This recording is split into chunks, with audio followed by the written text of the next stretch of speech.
Hi guys, I'm Rhonda and welcome to my channel. Today I am going to be talking about these 15 books that I read in the month of September. Before I get into these books, I do want to go over some stats real quick. And I did read 15 books as I mentioned, but I did read a wide variety of genres. I read horror, I read fantasy, and I read a few different subgenres in the fantasy genre. I also read contemporary fiction, contemporary romance, YA sports romance, which I never ever read YA sports romance because I'm 45 and I don't want to read about 16, 17-year-old romances. And then I also read some cozy mysteries. And I had an okay month with reading. I set aside 13 books to kind of focus on in the month of September, and I read 6 of those. It's not as good as August. I think I read almost all of my books in August that were on my TBR except for 1 or 2. So this one I read a little bit more than half. Wait, no, less than half. I just was fighting a reading slump. I've been slumping probably since the end of August, and I think it's because I'm getting a little burned out on reading. I'm reading way too many books and way too fast, and I think I just need to slow it down a little bit and take a little break in between books and let these stories percolate in my brain and just kind of slow it down a little bit. So hopefully I'll do that in October. But of those 15 books, I did have one 5-star read. I had an almost 5-star read. One of the books did have a 4.5 stars, and I think I bumped it up to 5 stars in Goodreads. And then I did DNF one book, and I had one 1-star, one 2-star, and then the rest of the books were 3 and 4 stars. So not awesome, but not terrible either. Now, when I talk about these books, I'm actually kind of in a hurry. I need to film this video in an hour because I have a ton of things to do today, and I'm really late getting this video out. So when I go over these books, I'm not going to go over too much about what they are about. I'm mainly going to talk about what I liked and what I didn't like about it and whether or not you guys should read it. So first up, let's talk about the book that I did DNF. Now, I don't typically DNF books, especially those that I have purchased myself, but I am a little more capable of DNFing books that I get for free. And the book I DNF'd was Here One Moment by Liam Moriarty. And this one I got an ebook art copy of, so I didn't pay for it. And I actually do typically enjoy Liam Moriarty books. I haven't read all of her books, but I read quite a few of them. And my favorite, by the way, is What Alice Forgot. So if you haven't read that one, definitely go read it. I love that book so much. It is a 5-star read for me. But this one is, first off, it's about a woman who goes on a plane and she starts going down the aisle and telling each passenger the day they're gonna die. And so you're just kind of following a bunch of different people, and I think the writing was a little bit different than what I'm used to when it comes to her books. It was a little choppy. You're following a bunch of different characters, and I actually DNF'd it about halfway through. I could not get into it, and for that reason I DNF'd it. But like I said, this one just read a little different than her other books. Okay, so the rest of these books, I'm just going to grab a book and we're going to go over it. And the first one I want to go over is the book I gave 1 star to, and that is Love in the Time of Serial Killers by Alicia Thompson. And I really did not like this book, and the main reason why I didn't like it was because I despised the main character. So in this book, you are following a woman who moves into her dad's house after he passes away, and she suspects that her next door neighbor is a serial killer, and just things go from there. So with the main character, I thought she was very mean and nasty and just not a good person. I mean, there's some reasons behind that I'm not going to get into. I didn't like her. I did not like her, and I could not root for her, and that is the reason why I gave this 1 star. I also really didn't care for the plot. I read another book by Alicia Thompson. I read The Art of Catching Feelings, and I love that book. I gave that one 4 stars. So if you're looking for a fun baseball romance, definitely go pick that one up. It has some catfishing. It does have some miscommunication, but it was fine. I still loved it. This one by her was a huge miss for me, and that's why I gave it 1 star. The next book I want to talk about is Brood Awakening by Cleo Coyle, and this is part of the Coffee House Mysteries. I believe this is book 18, and sadly I gave this one 2 stars. This is a cozy mystery, and this is my very first cozy mystery that I've read like this in mass paperback form. And I actually bought this used over at Half Price Books because I was wanting to try some cozy mysteries.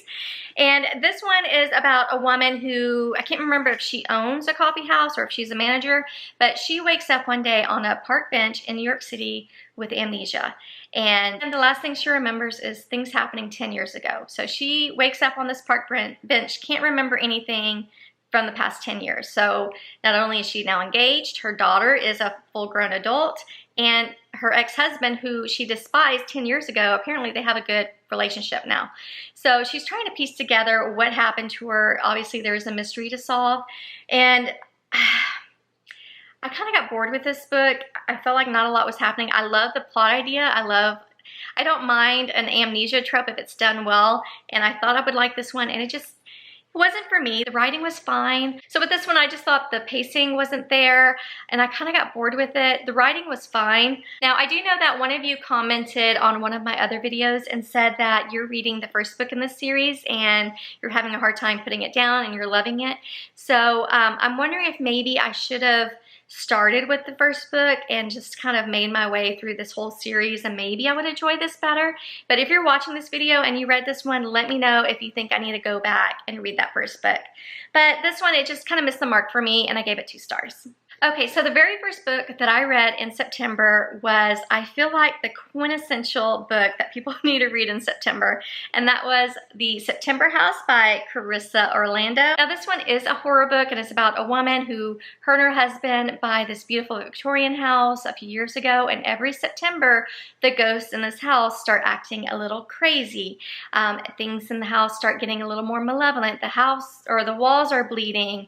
There's kamikaze black birds that are flying into windows, and they're dying in the yard surrounding the house. This is a haunted house book, but I would say that if you have trouble reading spooky books because you scare easily, then you should maybe pick this one up, because I didn't find this one too scary. There were some gory parts, but I wasn't scared reading it. I was actually laughing a lot in this book. It kind of reminded me a little like Grady Hendrix. His books are kind of campy. There's a lot of dark humor, and I definitely got those vibes in this book. So I really love the main character in this book. I don't want to give away too much about what happened, because I feel like you need to go into this book a little bit blind, but some things have happened to her, and she's just barely holding on. She's barely keeping her sanity, and she's trying to deal with this house in September because things just get more and more malevolent as the month goes on, and she's just trying to play by the rules to make it through another September. I love this book. This is the book that I gave 4.5 stars to, and I ended up giving it a 5-star on Goodreads. I loved the ending of this book. So usually with horror books and thriller books, I may enjoy reading the entire book, and then once I get to the end, I think the ending is cheesy or unrealistic, or it doesn't match where this book was going, and I usually end up not loving the book because of the ending. This is one of the first books I read where I felt the ending was perfect. So this is actually Carissa Orlando's debut novel, and I absolutely would read more books by her. I love the writing, I love the pacing. I could not put this down, and I would say if you're looking for a good little Halloween spooky-ish book to read this October, then definitely pick this one up. I felt like it was more funny. There are some gory parts, but I didn't find it too scary at all. I highly recommend it. I gave it 4.5 stars and upgraded to 5 on Goodreads. Next up is Primetime Romance by Kate Robb, who also wrote This Spells Love, and I also read that one earlier this year, and I think I gave that one 3 stars. I thought it was okay. I did have some problems with it, but I really enjoyed this book. I am giving this one 3.5 stars.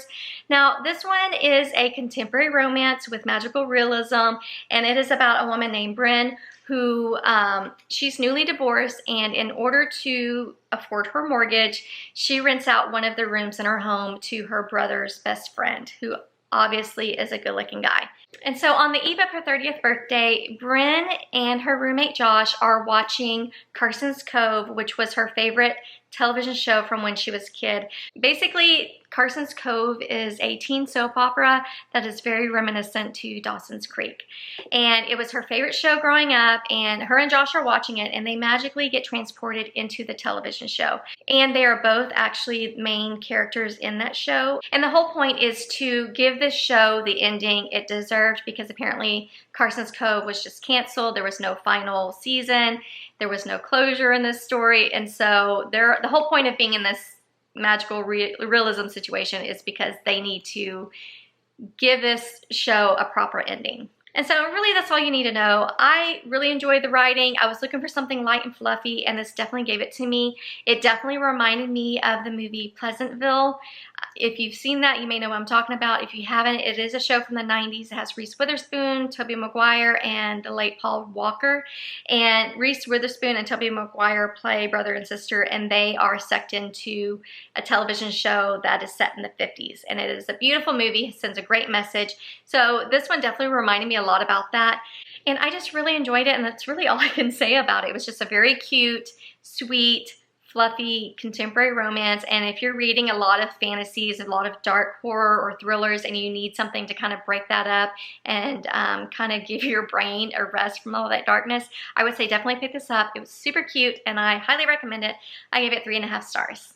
Next is A Most Agreeable Murder by Julia Seals. And this one is more of a Regency era cozy mystery. It's very much a whodunit type mystery. It reminded me a little bit of Clue, but it is about our main character who, and with this one, I don't remember a ton of the plot. I did give it 3 stars. I do remember that I enjoyed it as a whole. I just wish that there was a little bit more of a romance to it, just because I felt like it was giving me some historical romance vibes. And so I'm not really going to talk about what it's about. You can go on Goodreads and read more about this one, because mainly I don't remember a ton about the plot, but I do remember the ending, and I remember that it was a little bit over the top. It was kind of a mess, and it wasn't my favorite. So I gave this one 3 stars. If you like historical cozy mysteries, then you might enjoy this one, but it was just, I didn't hate it. I just did not love the ending, and for that I gave it 3 stars. Next up is Ghost Camera by Darcy Coates, and I actually am a Darcy Coates fan. I've read a couple of her other books and have really enjoyed them.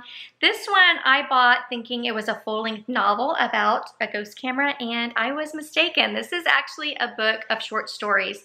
There are 2 larger stories, aka novellas, that are in here. One of them is Ghost Camera, and the other one is, I think it was Book of Lost Tapes, and I only read those 2. I did not read all of these other little short stories, because really they were only like, I think some were like 2 or 3 pages, others were 10. Personally, I do not like book of short stories. I probably would not have bought this had I known that this was just a book of short stories, because they're not my favorite. But as I said, I did read Ghost Camera and the Book of Lost Tapes, and I did enjoy those. Ghost Camera, it took me a little bit to get into. That one is about a woman who finds this old Polaroid camera, and she takes pictures with it, and in those pictures are ghosts that are coming after her. So she's trying to put a stop to that.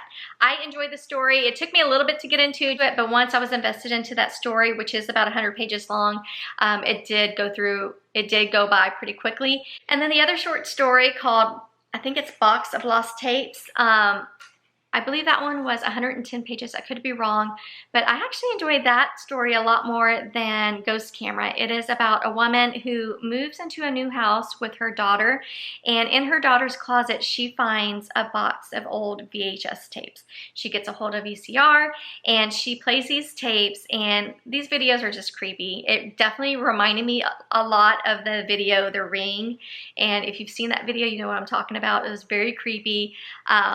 I don't typically get scared in books, but this one had me a little freaked out a little bit. Overall, I gave this book 3 stars just because it's not what I was expecting. The first story, Ghost Camera, I enjoyed it. It was just okay. And then the other story, I enjoyed a little bit better. I gave it 3.5 stars.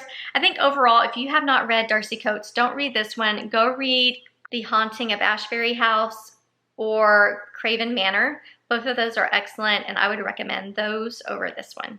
Okay, next up, let's talk about this one. We're going to talk about The Last Letter by Rebecca Yarrow, and I cried so hard in this book, guys. This was an incredibly emotional read. Now, we all know Rebecca Yarrow wrote the Fourth Wing series, and I love that. This is actually my very first contemporary romance by her, and I really, really, really enjoyed it. I gave this one 4 stars. Now, what I did not love about it, number one, I did not love about this much of it. Going into this last part of the book, I was going to give it probably a 4.5, 5 stars, just because I was really enjoying it. I really loved the writing. I really felt for the main character. I was feeling all the emotions. I was crying. I was sighing. And then the ending happened. And if you've read this, you know what I'm talking about. And I was left so angry. I felt like the ending was not necessary. What happened at the end, there was no point to it. It didn't add anything to the story. In fact, it broke my heart. And I was actually pretty mad at the author for doing that to me. So the other things I didn't like about this is I felt like it was a little long. There were some parts where it just kind of dragged on a little bit. I didn't love some of the miscommunication and the third act conflict. Also, now I didn't tell you about this book because I think with this one you need to go and read the synopsis about it because I don't want to spoil it for you. But this is about a woman who has 2 kids. She's a single mom, and these kids are twins, and I believe they're 5 or 6 years old. And I actually don't mind books with kids if it's done right. I feel like sometimes books with young children are not written right. Like these kids are talking like they're adults, and that is definitely the case here. These children are 5 or 6 years old in the beginning, and they're talking like they're 30-year-olds. Now, she does mention in the book that these kids are a lot more mature for their age, but I think even with maturity, kids don't normally talk like this. So I did not love that. The children are adorable, and I love their relationship together. I just didn't like how mature they were because I didn't feel like that was realistic to how 5 and 6-year-olds really are. So I would recommend you guys read this one. Just go into it knowing that something pretty horrific happens at the end, and I'm still not okay. But despite all that, I did enjoy it, and I do recommend this book. Just know this ending is going to break your heart. Anyway, I gave this one 4 stars, and I do want to read more contemporary romances by Rebecca Yarros. All right, next up, let's talk about Binding 13 by Chloe Walsh and Keeping 13 by Chloe Walsh. Now in September, I had this first book on my TBR for that month, and I read it, and it left at such a cliffhanger that I needed to get the second book because I had to know how the story continues. I needed to know what happened next. And the thought was I was just gonna read the first few chapters and see what happened and then set it aside and finish it up later in the year. Well, 400 pages later, I ended up committing to the rest of the story. So I read the first 2 books in the Tom and Boy series. And for those of you who are not familiar, these 2 books are YA sports romances. And currently there are, I want to say, I think 5 books out. The first 2 books you're following 2 of the main characters. The next 2 books you're going to follow 2 different characters, and then so on and so forth. But this whole series is about a group of friends who go to Thomond College. Thomond College is actually a private high school set in Ireland. So the boys in this group of friends are actually on the rugby team, and then the girls are just friends from this school, or some of them actually knew each other from a previous school. But these first 2 characters we're following are Shannon and Johnny. Johnny is the captain of the rugby team, and Shannon is actually a transfer student. She went to a public high school, and she has been so bullied her entire life and was bullied so much in high school that her parents transferred her over to this private school with the hopes that she won't be bullied like she was. So this whole series, you are following these group of friends, their interactions with each other, just their everyday life, them going to school, them being friends with each other, them forming these relationships, and also you're following them with their home life. And for Shannon, her home life is so dysfunctional and so horrific. This was actually hard to read. It is not just a YA sports romance. It is a little bit darker than that. So I feel like you need to be prepared going into these books because this is not a light and fluffy series. It is a much deeper and darker series. And I, obviously, because I read 2 books, really enjoyed it. Now these are very, very popular. These are very hyped up, and I can absolutely see why. I will say that these books read kind of like a teen soap opera in my head, like a television show where you're following these kids in their everyday life. And just because there wasn't a ton of plot, the plot of the story is their friendship with each other, is their home life, is their love relationships with each other. And so I think that's why it kind of read like a teen soap opera. For me growing up, 90210 and Melrose Place were the popular shows. So it kind of read a little bit like that, but just the idea of it, these stories are actually much darker than those. I think it could also correlate to One Tree Hill or Gossip Girl, My So-Called Life. That's kind of how these read like, just because there's not a ton of plot. You're really just following these two main characters as they interact with their friends, as they interact with each other and their love relationship with each other, and as they interact in their home life with their family, whether it's dysfunctional or not. I will say that these were hellaciously long. Both of these are 600 pages.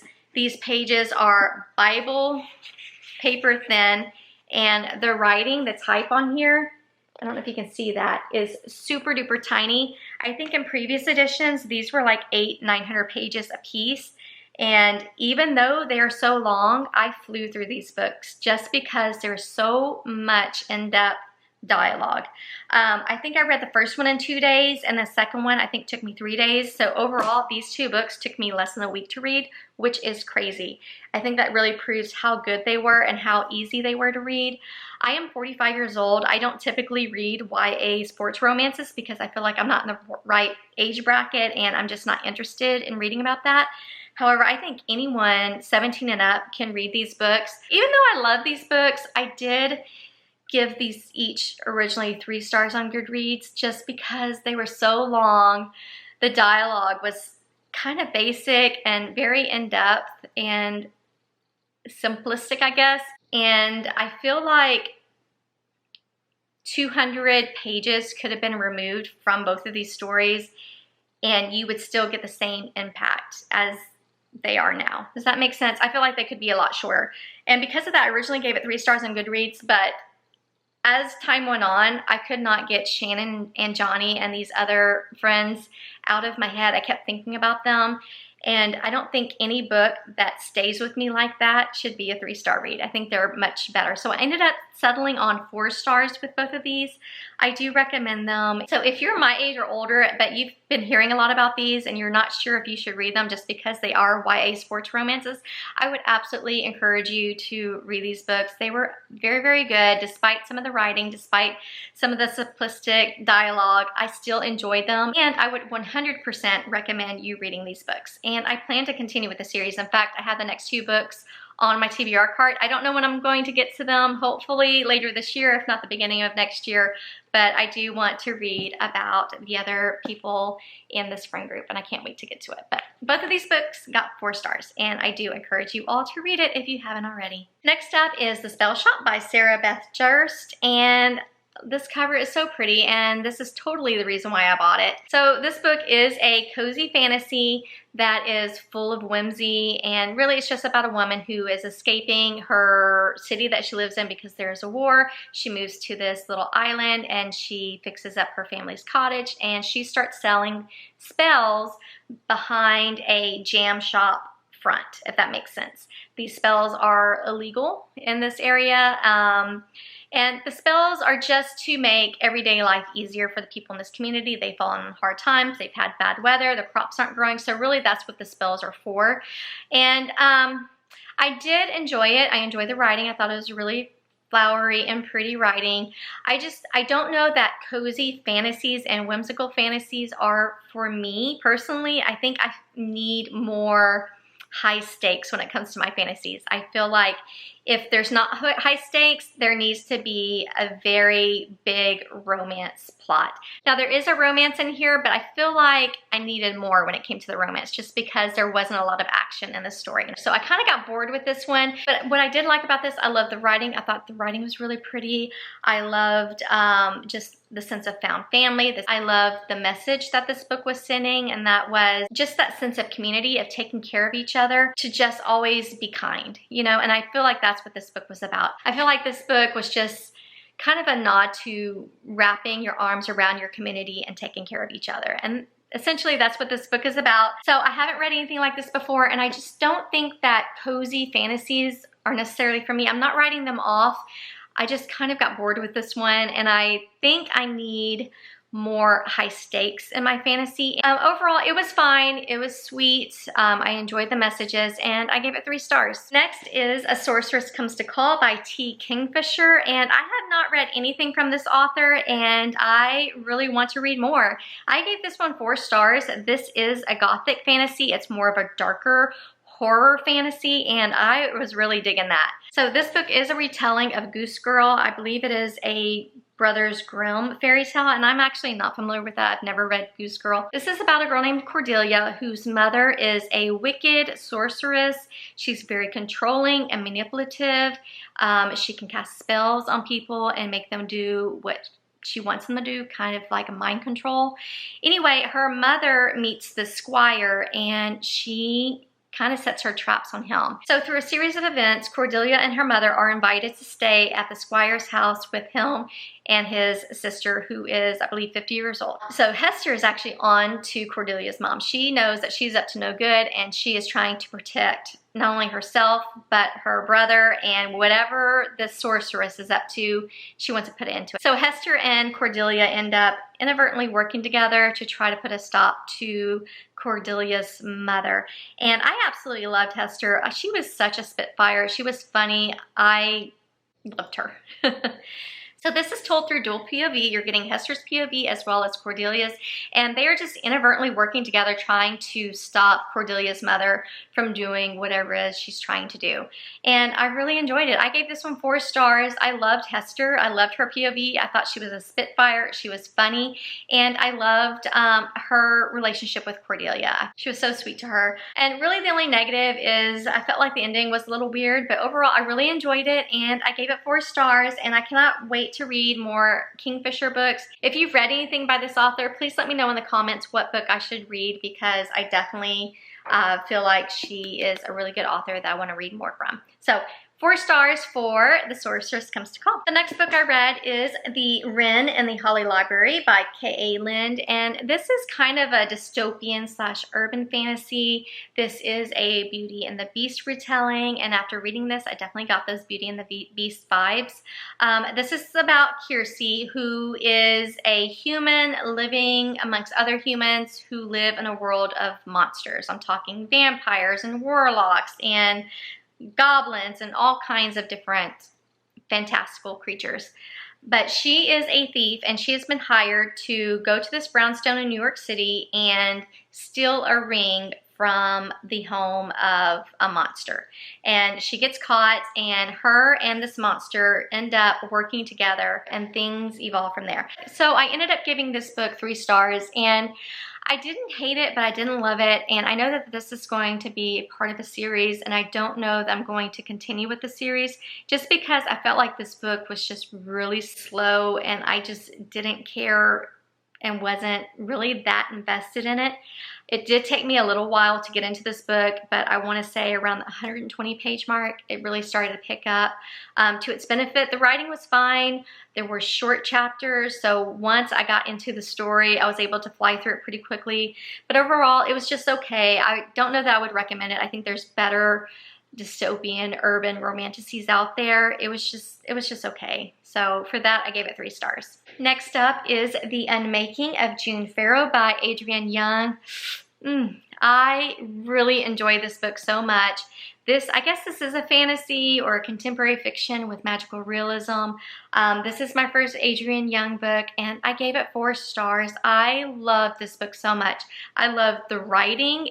The writing is so beautiful, you guys. The story was gripping, and more than anything, this is a time travel book. I personally love time travel, and I'm gonna read any book that has time travel in it. So this book is about June Pharaoh, and apparently with the women in the Pharaoh family, they tend to go a little mad. They tend to go a little crazy. And June Pharaoh is actually showing signs of madness. So she is trying to figure out a way to stop this from happening, but she's also trying to solve the mystery of her mother. Her mother apparently has disappeared. She disappeared when June Pharaoh was a baby and left her in the care of June Pharaoh's grandmother. So she's working to not only stop this madness, but to also figure out what happened with her mother. So yes, there is time travel, but there's also a mystery. And I really flew through this book. I enjoyed the plot. I thought it was really, really interesting. It had beautiful writing. The only reason why I gave it 4 stars is because the ending was a little convoluted, a little confusing. I couldn't, we're trying to connect the dots with who's who and what's happening, and I had a hard time processing all of that. So really that is the only reason why I gave it 4 stars, and I wasn't getting 5-star feels, but I did thoroughly enjoyed this. And then again, this is my first book by this author, and I can't wait to read more. I do have another book by her on my TBR cart that I cannot wait to get to this fall. So I gave this one 4 stars, and if you have not read this, now is the time. It's perfect for fall. Thoroughly enjoyed it. Go pick it up and read it right now. All right, we are almost there, guys. I only have 2 more books to talk about, and the next one is The Wedding People by Allison S. Patch. This one is a contemporary women's fiction, which I don't read a ton of, and this is a 5-star read. I thoroughly enjoy this book and flew through it. So in this book, you're following Phoebe, and her life has pretty much falling apart. She's divorced, her husband cheated on her, things aren't going well with work, her life just isn't where it's supposed to be. And so she's always wanted to stay at this 5-star hotel, and she ends up booking a room in order to kill herself. And even though it's dealing with such a dark topic, this is a lighter read, because once she gets to the hotel and checks in, she realizes that the entire hotel is booked for this wedding party. She ends up meeting the bride, and the bride's like, okay, you're not here for the wedding. Who are you and what are you doing here? She goes, oh, I'm Phoebe. I'm here to kill myself. And the bride's like, that's gonna ruin my wedding. Can you wait until after? So this book has a lot of dark humor. So as you can tell, even though it's dealing with mental health issues, specifically with thoughts of suicide and depression, it is written in a lighthearted way. And because of that, I was able to read this and really enjoy it. I love the writing in this book. I love the comedy. I love the found friendships. And really this whole book is about Phoebe just being absorbed into this family, into this friendship with the bride, and becoming part of this wedding party and meeting people and learning that, yeah, things aren't going so great for me right this moment, but there's more for me out there. If I put myself out there, there is more for me. And I really like the message that I got from the book. I don't know if everyone else got that same message, but I really enjoyed it. It was a 5-star read. Please go read this book. I personally don't like reading books about mental health issues. I don't like reading books about dark topics like suicide, but I was able to read this one just fine, just because it was more of a comedy than just a sad book. So go read this one. I really enjoyed it. This was my only 5-star read, and I think it's going to be one of my favorites for the year. Okay, we are there. The very last book that I read is, I finally did it, but it's A Court of Thorns and Roses by Sarah J. Maas. I am new to the Maas verse. I haven't read anything by this author, and I heard about this whole series many years ago, but I was never a fantasy reader, so I had no desire to read it. But after reading my first romantasy and my first fantasy book earlier this year, I knew that I had to read this whole series if I wanted to consider myself a fantasy reader. So I read this first book, and I'm actually doing a reading vlog, so I'm not going to talk too much about it, but I did enjoy it. I was surprised by how much I enjoyed it. I feel like most people know what this book is about. It's kind of a Beauty and the Beast retelling, so I'm not going to really talk about it. If you want to know more, you can go read more about it. But I enjoyed it. I have heard that this is not... people who love this series, this is not their favorite book, and after I read it, I was like, oh, well, why? So I am actually in the middle of reading the 3rd book in the series, and obviously I know why this is not a favorite, but when I was reading it, I really enjoyed it. I read it pretty quickly. I think I read it in a couple of days, and I felt like this was a good intro into the Sarah J. Maas universe. And my goal for the year was to read ACOTAR, and I am on, as I mentioned, I'm on that 3rd book, so I should be able to meet that goal pretty quickly. And so far I'm having a good time. As I mentioned, I am doing a reading vlog on this whole series of someone who hasn't read the series before. So if you are interested in seeing that, make sure you subscribe so that you know when I post that video. But I'm having a great time with this whole series. I really love all the characters. I love Pharaoh. She is a badass, and I want to be her. But if you enjoy fantasy and you've been kind of on the fence about starting this series, it's quite an undertaking just because Sarah J. Maas has so many books. She has 3 different series, and these are not short books. These are very in-depth long books. But if you haven't read anything by her, I highly recommend you go ahead and pick up ACOTAR and get started reading it too. I am having a great time with it. I'm enjoying it, and I cannot wait for you guys to see the video I've put together. But again, I did enjoy this, and it was a great introduction to the Massverse. All right, my friends, those are all 15 books that I read in the month of September. If you're still with me, please comment below and let me know what was your favorite book that you read this past month in September. For me, it was The Wedding People. I really enjoyed this. Go pick it up if you haven't read it already. And also, before you leave, do all the things. Subscribe, like, comment, and I'll see you in the next one. Bye, guys.